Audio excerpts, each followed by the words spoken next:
Hello friends, welcome to MCQ वाला। तो देखिए फ्रेंड्स, बिहार दरोगा भर्ती 2023 आई हुई है 1275 सीटों पर, जिसका एग्ज़ाम अब लगभग दिसंबर के आसपास होने वाला है। मिडिल ऑफ द दिसंबर के आसपास एग्ज़ाम हो जाएगा।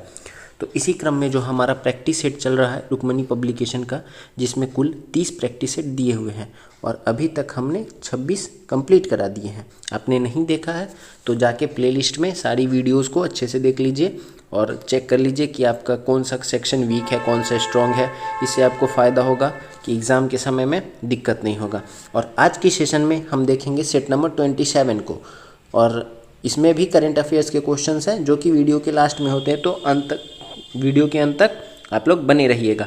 और अभी तक आप चैनल से नहीं जुड़े हैं तो चैनल को सब्सक्राइब कर लीजिए, बेल आइकन को प्रेस कर लीजिए और चैनल से जुड़ जाइए, क्योंकि यहाँ पे हम रुक्मणी पब्लिकेशन के साथ साथ किरण पब्लिकेशन का, खान सर की पुस्तक से, इन सभी से बहुत सारे दरोगा का सेट अपलोड कर दिया है। और उसके बाद आगे जैसा ज़रूरत होगा, ये सेट कंप्लीट हो जाने के बाद हम एक और नई पब्लिकेशन का सेट इस पर करवाएंगे अच्छे से। तो आप लोग चैनल से नहीं जुड़े हैं तो चैनल से जुड़ जाइए। तो चलिए स्टार्ट करते हैं आज की सेशन को।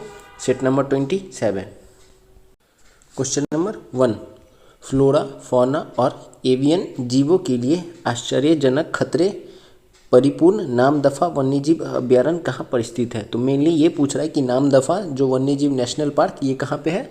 तो नामदफा हो जाएगा Arunachal Pradesh. Option D is the right answer. पूछे मिजोरम में कौन सा है, तो मिजोरम में हो जाएगा डाम्फा। मेघालय में पूछे कौन हो जाएगा, काबुल नामजाओ। तो इसको ध्यान में रखना है। और भारत का जो पहला नेशनल पार्क है वो कौन सा है, तो वो है जिम कॉर्बेट, उत्तराखंड वाला जिम कॉर्बेट। ये भारत का पहला नेशनल पार्क है और ये भारत का पहला टाइगर रिजर्व भी है। तो इसको ध्यान में रखना है। प्रोजेक्ट टाइगर की शुरुआत कब से हुई थी, 1973 से। जिम कॉर्बेट पहला टाइगर रिजर्व था, ये याद रखना है, इंपॉर्टेंट फैक्ट है। क्वेश्चन नंबर 2, प्रकाश संश्लेषण में प्रकाश क्या होता है। तो प्रकाश जो होता है ये रासायनिक ऊर्जा में परिवर्तित हो जाता है। Option B is the right answer. प्रकाश संश्लेषण के लिए किन किन चीज़ों की आवश्यकताएं होती है, तो वो होता है कार्बन डाइऑक्साइड, पानी यानी कि H2O, प्रकाश कृत्रिम हो या फिर सूर्य का हो, और क्लोरोफिल। इन 4 चीज़ों की आवश्यकताएं होती है। उसके बाद प्रकाश संश्लेषण होता है, जिसके अपोत्पाद यानी कि जो एक तरह से वेस्टेज चीज़ होता है उसके रूप में प्लांट ऑक्सीजन को बाहर छोड़ देते हैं, और यही हमारे लिए आवश्यक है। क्वेश्चन नंबर 3, निम्नलिखित में से कौन सा अधिकार राजनीतिक अधिकारियों की श्रेणी में आता है। तो राजनीतिक अधिकार पूछ रहा है, तो ये हो जाएगा निर्वाचित होने का अधिकार। Option is the right answer. बाकी ये तीनों क्या है, ये तीनों मौलिक अधिकार है। जीवन का अधिकार आर्टिकल 21, शिक्षा प्राप्त करने का अधिकार आर्टिकल 21 का ए, और संघ बनाने का अधिकार ये किस में है, आर्टिकल 19 का ए। तो इसको ध्यान में रखना है। 4, उस लवण का नाम बताएं जो मानव शरीर में हड्डी एवं दांतों की संरचना के लिए आवश्यक होता है। तो ये कौन सा होता है, तो वो होता है कैल्शियम और phosphorus. Option is the right answer. मनुष्य के शरीर में जो है वो लगभग 2% कैल्शियम पाया जाता है, और कैल्शियम एवं फॉस्फोरस जो है मनुष्य के शरीर में ट्राई कैल्शियम फॉस्फेट के रूप में होता है। ये जो कैल्शियम और फॉस्फोरस है ये Ca3PO4 होल 2 यानी कि इसको क्या बोलते हैं, ट्राई कैल्शियम फॉस्फेट। इस रूप में मानव के शरीर में ये पाया जाता है। 5, संघीय सरकार का मुख्य लाभ है। ये क्या है मुख्य लाभ, तो यह क्षेत्रीय स्वायत्तता के साथ राष्ट्रीय एकता को एकीकृत करता है। Option B is the right answer. भारतीय संविधान का किस आर्टिकल में संघ की चर्चा है, तो आर्टिकल 1 जो है इसमें कहा गया है कि भारत जो है ये राज्यों का संघ होगा।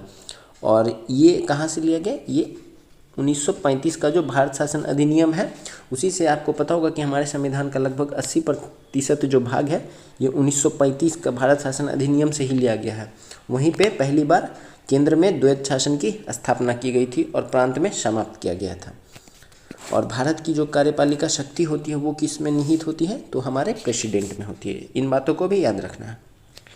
नाउ क्वेश्चन नंबर 6, सूची 1 को सूची 2 से मिलान कीजिए एवं नीचे दिए गए कूट का इस्तेमाल करके सही उत्तर दीजिए। तो ये पूछ रहा है कि कलाकार और उनका वादन यंत्र। तो अमजद अली खान ये किससे संबंधित है, तो ये सरोद। अली हुसैन तो ये है शहनाई। हरि प्रसाद चौरसिया ये है बांसुरी।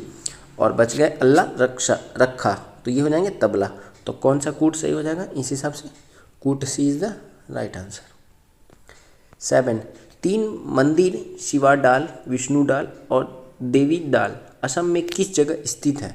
तो ये असम में जो है ये स्थित है Shiv Sagar. Option B is the right answer.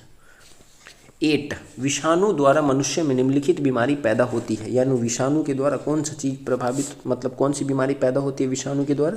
तो ये होती है influenza. Option A is the right answer. और इससे जो प्रभावित अंग होता है ये पूरा शरीर को प्रभावित कर देता है, तो इसको ध्यान में रखना। मलेरिया से क्या प्रभावित होता है? तो ये तिल्ली और आरबीसी प्रभावित होता है मलेरिया से। उसके बाद क्या बच गया? उसके बाद देख लेते हैं कुछ, जैसे कि वायरस से होने वाले कुछ और रोग हैं, जैसे पोलियो हो गया, एड्स हो गया, मम्प्स हो गया, चिकन पॉक्स हो गया, ये सब वायरस से ही होता है, तो इन सब बातों को याद रखना।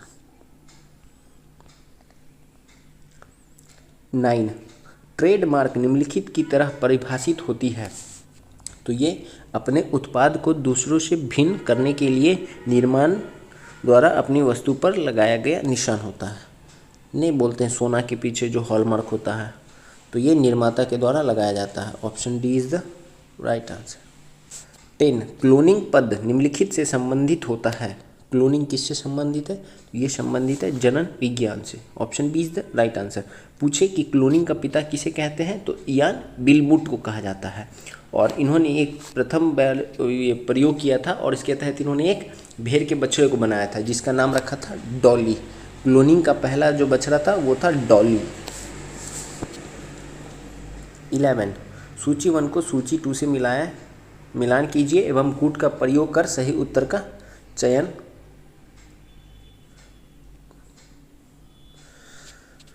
क्वेश्चन नंबर 11, सूची 1 को सूची 2 से मिलान कीजिए एवं कूट का प्रयोग करते हुए सही उत्तर का चयन करिए। बीमारी और फसल, तो ब्लैक रस्ट ये किससे संबंधित है? ब्लैक रस्ट ये गेहूं से संबंधित है।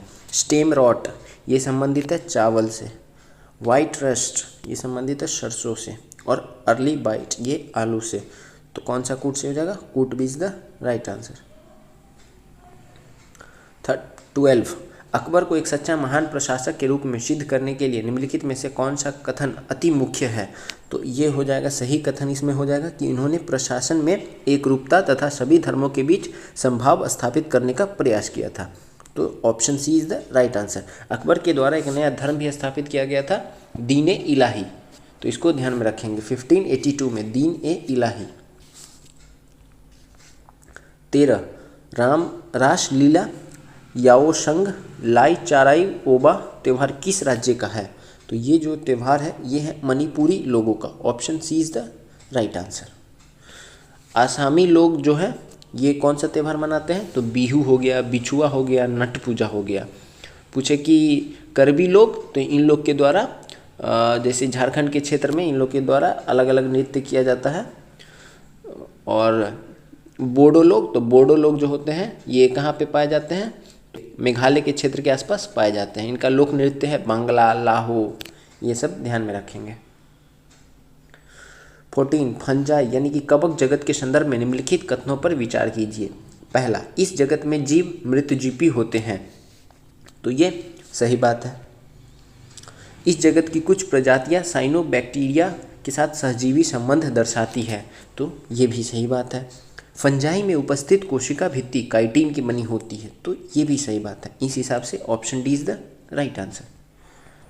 15, भारत एक धर्मनिरपेक्ष राज्य है, इसका मतलब है कि भारतीय राज्य क्या होता है कि धर्मनिरपेक्ष का मतलब है कि किसी निश्चित धर्म का समर्थन नहीं करेगा, यानी सरकार धर्म से दूरी बना के रखेगी। 16, 1857 के सैनिक विद्रोह का तत्कालीन कारण क्या था? तो तत्कालीन कारण पूछ रहा है, तो तत्कालीन कारण हो जाएगा कि सैनिक को ग्रीस लगे कारतूस की आपूर्ति, यानी चर्बी युक्त, जिसमें कि गाय और सुअर के मांस का उपयोग किया गया था, जिस वजह से हिंदू और मुसलमान दोनों का धर्म इससे ग्रसित हो रहा था, तो इसीलिए इन्होंने विद्रोह किया था। 17, निम्नलिखित में से कौन सा सबसे प्राचीन पर्वत है? तो सबसे प्राचीन पर्वत जो होगा ये अरावली हो जाएगा। और पूछे कि अरावली की सबसे ऊंची चोटी क्या है? तो वो है गुरु शिखर। 18, सिंधु घाटी सभ्यता की पहचान निम्न में से है, तो सिंधु घाटी सभ्यता की पहचान जो है ये किसके लिए प्रसिद्ध है? तो ये अपने नगर नियोजन प्रणाली के लिए प्रसिद्ध है। इसका पता कैसे लगाया जाता है? कोई भी जो ये सभ्यताएं होती है इसका पता कार्बन 14 डेटिंग से लगाया जाता है, इसको याद रखेंगे। 19 बुद्धवाद और जैनवाद विरोधी आंदोलन आवश्यक रूप से निम्नलिखित के विरुद्ध थे।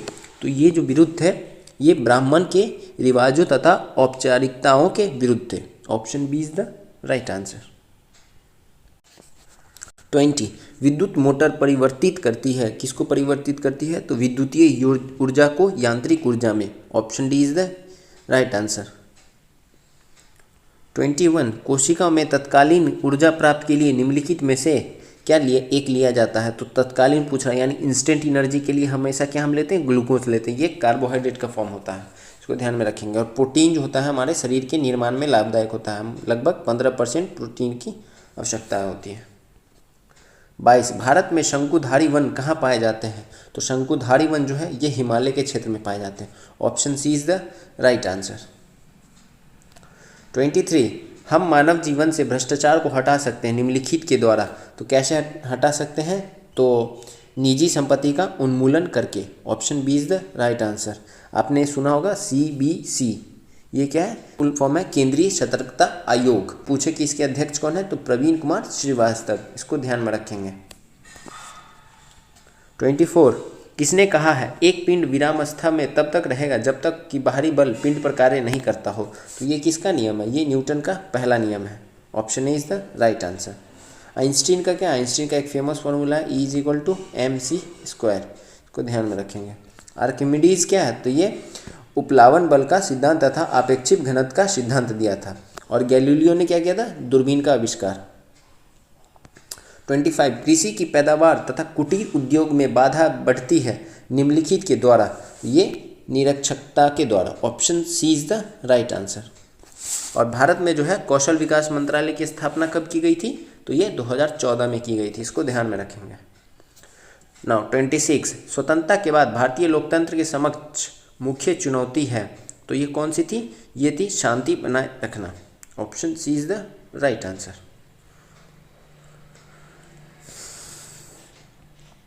27 हर्षवर्धन के राजकाल में एक बड़ा बौद्ध मठ कहाँ पे स्थापित किया गया था? तो ये किया गया था नालंदा में। Option D is the right answer. Harshvardhan का राजधानी कहाँ पे था? तो ये कन्नौज में था। और पूछे कि भारत में सबसे पुराना कुंभ मेला का आयोजन कहाँ पे होता है? तो ये प्रयागराज में। ये हर्षवर्धन के काल से ही स्टार्ट किया जा रहा है। 28 निम्नलिखित में से किस पौधे की वृद्धि में सबसे कम जल की आवश्यकताएं होती है? वह कौन सी पौधा है? तो वो हो जाएगा आपका बबूल। बबूल को बहुत ही कम पानी की आवश्यकताएं होती हैं। 29 विद्युत चुंबक के रूप में सामान्यतः किस धातु का उपयोग होता है? तो ये लोहा के रूप। Option B is the right answer. 30 rail की पटरी में फिश प्लेट का प्रयोग किया जाता है, ये किया जाता है दो पटरी को जोड़ने के लिए। Option C is the right answer. और देश में जो है वो 3 प्रकार की रेल लाइन है, एक बड़ी लाइन, एक मीटर गेज और एक नैरो गेज। 31 सिंधु, गंगा एवं यमुना की घाटियों को एक साथ एक ही राजनीतिक प्रभुत्व के अंतर्गत लाया गया था, किसके द्वारा लाया गया था? तो ये लाया गया था चंद्रगुप्त मौर्य के द्वारा। Option A is the right answer. और चंद्रगुप्त मौर्य कौन थे? तो इन्होंने ही मौर्य वंश की स्थापना की थी। और ये किस धर्म के अनुयायी थे? तो ये जैन धर्म के अनुयायी थे। 32 निम्नलिखित में से कौन ग्राम पंचायत की आय का एक स्रोत है? तो ग्राम पंचायत की आय का स्रोत लेवी शुल्क हो जाएगा। Option D is the right answer. 33 निम्नलिखित में से भारत में पाए जाने वाले सभी विषधर सर्पों के समूह का चयन करना है, यानी कि भारत में किस प्रकार के सांप पाए जाते हैं जो कि जहरीले होते हैं? ये नाग हो गया, करैत हो गया, दुबैया हो गया, अफाई हो गया, यानी option C is the right answer. 34 सरकार की संसदीय ढांचा का सबसे आवश्यक लक्षण है, तो ये क्या हो जाएगा? ये हो जाएगा विधानमंडल के प्रति कार्यपालिका का उत्तरदायित्व, यानी option C is the right answer. 35 Bogibeel सेतु किस राज्य में स्थित है? तो बोगीबील जो है ये कहाँ पे है? ये असम में है। Option C is the right answer. 36 निम्नलिखित में से कौन सा सही सुमेलित है? तो कौन सा सूची 1 को सूची 2 से मिलाना है? तो सार्स विषाणु सही है, मलेरिया, प्रोटोजोआ, टाइफाइड किससे होता है? ये होता है जीवाणु से, और एथलीट फूड ये फंजाई से। इस हिसाब से option A is the right answer. 37 EMISAT क्या है? एमीसैट, तो एमीसैट जो है एक प्रकार का सैन्य उपग्रह है। Option A is the right answer. इसका निर्माण जो है वो इसरो प्लस DRDO के द्वारा किया गया है। 38 निम्नलिखित में से किसके द्वारा प्रतिवर्ष भारत का आर्थिक सर्वेक्षण प्रकाशित किया जाता है? तो ये किया जाता है वित्त मंत्रालय के द्वारा। Option D is the right answer.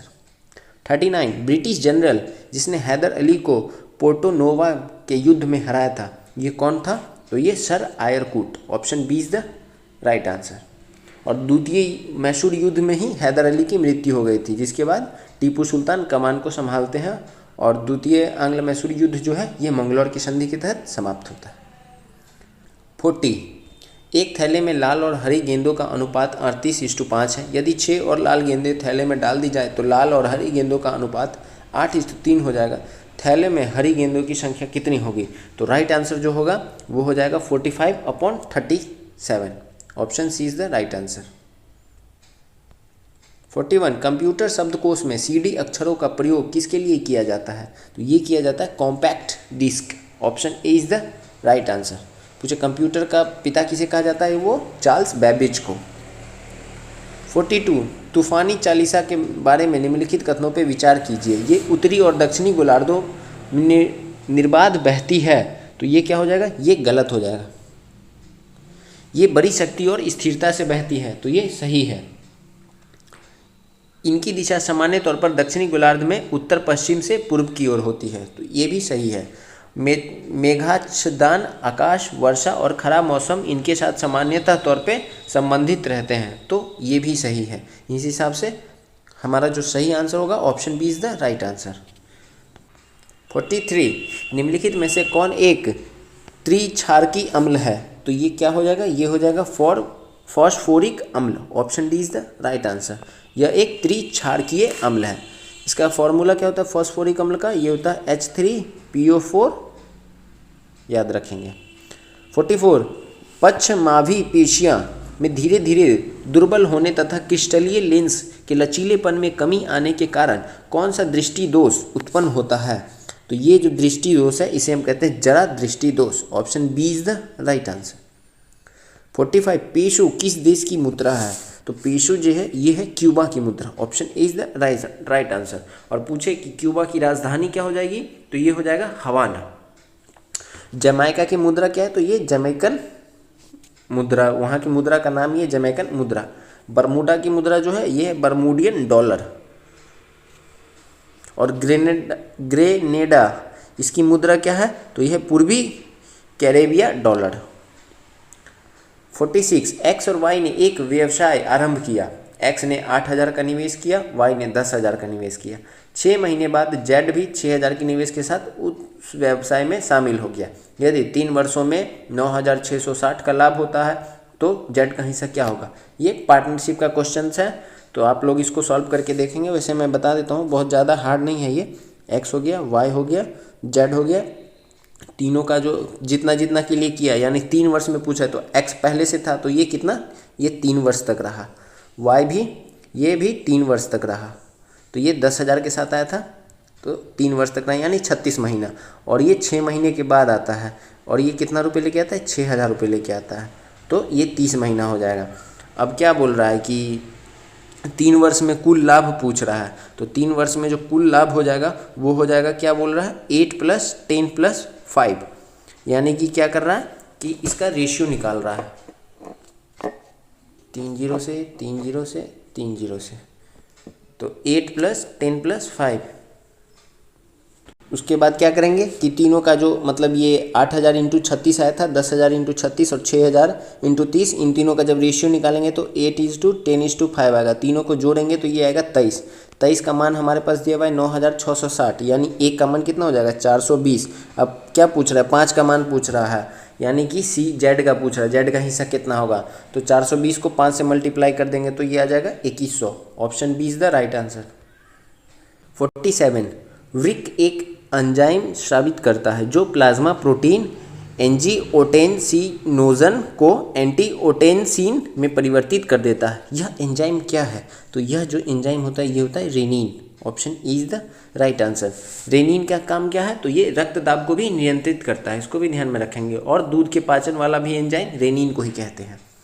48 निम्नलिखित वंशों में से कौन सा कला के गांधार घराने से संबंधित है? तो ये कुषाण हो जाएगा। Option C is the right answer. Mathura कला जो है ये कौन सा है? तो ये स्वदेशी भारतीय कला है, इसको भी ध्यान में रखेंगे।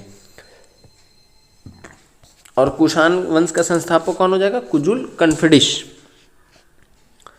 49 एक शहर की आबादी 5% वर्ष की दर से बढ़ रही है। यदि शहर की वर्तमान आबादी 1,85,220 है तो एक साल पहले उस शहर की आबादी कितनी थी? मान लेते हैं कि एक वर्ष पूर्व शहर की आबादी क्या थी? x थी। तो कितना हो जाएगा प्रश्न के अनुसार? x प्लस x का 5%। तो अभी कितना हो गया? 1,85,220। इसको सॉल्व करेंगे, x की वैल्यू आएगी 1,76,400। Option B is the right answer. 50 निम्नलिखित शासकों में से किसने दक्षिणी भारत पर हर्षवर्धन के अभियान पर रोक लगाई थी? तो ये कौन था? तो ये पुलकेशिन द्वितीय। Option B is the right answer. और ऐहोल अभिलेख जो है ये भी पुलकेशिन द्वितीय से ही संबंधित है। 51 निम्नलिखित मुगल सम्राटों में किसने अपने शासन का अधिकांश भाग दक्षिणी राजवंशों को पराजित करने में बिताया? तो ये जो था औरंगजेब था। Option D is the right answer. अपना ज़्यादातर समय दक्षिणी भारत में ही बिता दिया। 52 भारत में निम्नलिखित में से कौन से एक्ट के द्वारा सांप्रदायिक निर्वाचन वर्ग शुरू किया गया था? तो ये इंडियन काउंसिल एक्ट 1909, इसी को हम क्या कहते हैं? मॉर्ले मिंटो एक्ट भी कहते हैं। इसी के तहत मुसलमानों को पृथक निर्वाचन मंडल दिया गया था। 53 महात्मा गांधी द्वारा प्रथम कृषक आंदोलन कहाँ प्रारंभ किया गया था? तो ये बिहार के चंपारण में किया गया था। Option C is the right answer, 1917 में। 54 रूसों के अध्ययन से निम्नलिखित में से किस महान योगदान मिला है? तो ये किसे मिला है? ये मिला है फ्रांसीसी क्रांति को। Option D is the right answer. पूछे कि इसकी शुरुआत कब हुई थी? तो 14 जुलाई 1789 में बास्तिल के किला पर हमला के साथ ही फ्रांसीसी क्रांति की शुरुआत हो गई थी। 55 एक कपड़ों की दुकान में से 15 ने काली पोशाक खरीदी, 15 ने लाल पोशाक खरीदी, 20 ने नीली पोशाक खरीदी, 2 ने तीनों रंग की पोशाक खरीदी और 8 ने इनमें से कम 2 रंग की पोशाक खरीदी। कितने ग्राहकों ने केवल एक रंग की पोशाक खरीदी? तो 15 लाल खरीदेगा, 15 काला खरीदेगा, ये है ब्लैक, ये है रेड, और 20 जो है ये नीला खरीदेगा। 2 क्या बोल रहा है? 2 ने तीनों रंग की, तो ये कॉमन वाला जो बीच वाला भाग होगा ये 2 हो जाएगा। और 8 क्या बोल रहा है? कहाँ गया? कि 8 ने इनमें से कम 2 रंग की पोशाक खरीदी। केवल एक रंग की पोशाक खरीदने वाले कितने हो जाएंगे? तो 15 में से 8 गया तो ये हो जाएगा 7, प्लस 20 में से 8 गया तो ये कितना हो जाएगा? 12, यानी कि ये केवल एक रंग खरीदेगा। और 15 में से 2 गया तो ये कितना हो जाएगा? तो ये हो जाएगा 13, यानी कि जो 32 लोग हैं वो केवल एक रंग का पोशाक खरीदेंगे। 56 गैल्वेनाइज्ड लोहा बनाने के लिए लोहे पर किसका लेप लगाते हैं? तो लोहे पर जिंक का लेप लगाते हैं। Option A is the right answer. 57 निम्नलिखित में से कौन विद्युत चुंबकीय तरंगे होती हैं? तो ये कौन सी होती है? ये एक्स किरणें। Option A is the right answer. 58 वे सूक्ष्म जीव जो सड़े गले पदार्थों को सरल पदार्थों में बदल देते हैं क्या कहलाते हैं? वो कहलाते हैं अपघटक। Option D is the right answer. 59 औसतन मीनू अपने मासिक वेतन का 15% खरीदारी रेस्टोरेंट और मॉल में जाने में उपयोग करती है। शेष 40% घर के खर्च में उपयोग हो जाता है और 45% उसकी बचत में जाता है। यदि एक महीने में वह घर पर रुपये 40,000 खर्च करती है तो उसकी वार्षिक आय क्या होगी? यहाँ पे मान लेते हैं कि जो उसकी मासिक आय है वो है x, और बोल रहा है कि x का 40% घर के खर्च में उपयोग करती है और पैसा भी दिया हुआ था। x का 40% बराबर 40,000, यानी x की वैल्यू यहाँ से आएगी 1,00,000 रुपये, और ये हो गया एक महीने का, और 12 महीने का कितना हो जाएगा? तो 12 लाख रुपये हो जाएगा। Option B is the right answer. 60 Sachar समिति गठित 2005 में की गई थी, किसके लिए? तो ये देश में मुस्लिमों की सामाजिक, आर्थिक एवं शैक्षणिक स्थिति की समीक्षा के लिए। तो option A is the right answer. 61 Asian development bank का मुख्यालय कहाँ पे है? तो ये फिलीपींस की राजधानी मनीला में है। Option B is the right answer. पूछे अंतर्राष्ट्रीय चावल अनुसंधान केंद्र कहाँ पे? तो वो भी मनीला में ही है। 62 निम्नलिखित कथनों पर विचार कीजिए। चिपको आंदोलन का संबंध वन संरक्षण से है, तो ये सही बात है। चिपको आंदोलन की शुरुआत हिमाचल प्रदेश से हुई थी, तो ये गलत बात है। और ये कहाँ से हुई थी? उत्तराखंड से हुई थी। और चिपको आंदोलन 1970 के दशक में प्रारंभ हुआ था, तो ये भी सही बात है। तो ऑप्शन ए और 3 सही है। तो इस हिसाब से कोट B is the right answer. 63, Maratha काल में चौथ से क्या आशय है? तो चौथ एक प्रकार का कर था। Option D is the right answer. चौथ जो था ये 25% लिया जाता था, और एक और कर था सरदेश मुखी, जो कि 10% लिया जाता था। 64, काली मुद्रा क्या है? तो ये क्या है? काली मुद्रा की अवैध आय है जिस पर आयकर नहीं दिया गया हो। Option D is the right answer. 65, उत्पाद शुल्क क्या है? उत्पाद शुल्क जो है यह अप्रत्यक्ष कर है। Option B is the right answer. प्रत्यक्ष कर में क्या आते हैं? तो संपत्ति कर आते हैं, उपहार कर आते हैं, इनकम टैक्स आता है, ये सब प्रत्यक्ष कर में आते हैं। 66, सबसे गहरा मैरियाना गर्त किस महासागर में है? तो ये प्रशांत महासागर में है। कितना मीटर गहरा है? 11,033 मीटर गहरा है। 67, उच्च न्यायालय के न्यायाधीशों की सेवानिवृत्ति की आयु क्या होती है? सेवानिवृत्ति की आयु उच्च न्यायालय पूछ रहा है, तो इसको ध्यान में रखेंगे। ये 62 वर्ष होता है। बाकी 65 वर्ष केंद्र में जितना भी होगा वो सब 65 वर्ष का होगा, और उच्च न्यायालय एक्सेप्शन में 62 वर्ष है। 68, भारत में कौन सा सेब का सर्वाधिक उत्पादक है? तो सर्वाधिक सेब जो होता है ये जम्मू कश्मीर में होता है। Option A is the right answer. Uttar Pradesh में क्या होता है? तो सर्वाधिक गेहूं होता है। असम में सर्वाधिक चाय। 69, दक्षिणी सूडान की राजधानी क्या है? तो इसकी जो राजधानी ये है जूबा। ये देश कब बना था? तो 2011 में दक्षिणी सूडान देश बना था। 70, बंगाल के किस नवाब ने मुंगेर को अपनी राजधानी बनाई? तो मुंगेर को जो राजधानी है ये मीर कासिम के द्वारा बनाया गया था। Option C is the right answer. Swaythling cup का संबंध किससे है? तो इसका संबंध है table tennis. Option D is the right answer. 72, hepatitis B virus निम्नलिखित में से किस रोग हेतु जिम्मेदार है? तो ये जो जिम्मेदार है ये है पीलिया के लिए। Option D is the right answer. 73, east India company को बंगाल, बिहार एवं उड़ीसा में दीवानी का अधिकार प्रदान किया था। ये किसने किया था? ये किया गया था शाह आलम द्वितीय के द्वारा। Option C is the right answer. ये कब हुआ था? तो ये जो बक्सर का युद्ध हुआ था 1764 में, उसी के बाद 1765 में इलाहाबाद की संधि हुई थी, जिसके तहत बिहार, बंगाल, उड़ीसा की दीवानी अधिकार अंग्रेजों को प्रदान कर दिया गया था। 74, निम्नलिखित में से कौन सी तरंगे ध्रुवित पोलराइज्ड नहीं की जा सकती है? तो ये हो जाएगा ध्वनि तरंगे। Option C is the right answer. 75, Ghasiram Kotwal किसकी रचना है? तो ये जो रचना है वो है Vijay Tendulkar. Option C is the right answer, घासीवाल कोतवाल। कित में से कौन सा जोड़ा सही है? तो लैक्टिक अम्ल ये किस में पाया जाता है? दूध में पाया जाता है। साइट्रिक अम्ल ये किस में पाया जाता है? नींबू में पाया जाता है। और टार्ट्रिक अम्ल ये किस में पाया जाता है? इमली में पाया जाता है। तो ये ऑप्शन डी सही है। 77, बिहार में कहाँ जूट का सर्वाधिक उत्पादन होता है? तो ये जो होता है पूर्णिया और कटिहार में। Option B is the right answer. और पूछे कि भारत में सबसे ज़्यादा कहाँ पे होता है? तो पश्चिम बंगाल हो जाएगा। 78, बिहार विधानसभा में कितनी सीटें अनुसूचित जाति के लिए आरक्षित है? तो ये 38 सीटें जो है अनुसूचित जाति के लिए आरक्षित की गई है। Option A is the right answer. और भारत में पूछे कि अनुसूचित जाति के लिए कितनी है? तो वो है 47 सीटें। और अनुसूचित जनजाति के लिए तो वो हो जाएंगी, अच्छा, जनजाति के लिए 47 और अनुसूचित जाति के लिए 84 सीटें लोकसभा में आरक्षित की गई है। इसको ध्यान में रखेंगे।